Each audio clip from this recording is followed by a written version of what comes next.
ఈ రోజు మా ఆయన ఏంటో తెగ ఆలోచిస్తున్నాడు. ఏంటండి అంతలా ఆలోచిస్తున్నారు అన్నాను. నాకు ఒక ఐడియా వచ్చింది అన్నాడు. ఏంటి ఆ ఐడియా అన్నాను. బిజినెస్ చేద్దాం అనుకుంటున్నాను అన్నాడు. సరే మంచిదే మరి. బిజినెస్ చేయాలంటే డబ్బులు ఎక్కువ ఉండాలి కదా, వాటికి ఎక్కడికి పోతాం అన్నా.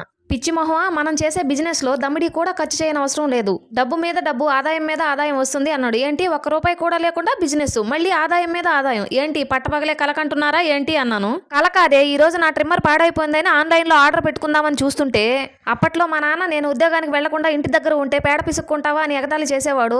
ఆ రోజు అది ఎగతాళి అయినా అదే మాట కాసులు తెచ్చి పెడుతుందే అన్నాడు. మామయ్య అన్నదానికి మీరు చెప్పిన దానికి ఏమైనా సంబంధం ఉందా అన్నాను. ఉందే, ఇదిగో ఫోన్ లో చూడు. ఒక్క పిడక 90 రూపాయలంట. మనం రోజుకి 20 పిడకల చొప్పున తయారు చేస్తే నెలకు దగ్గర దాపు 55,000 రూపాయలు వస్తాయి.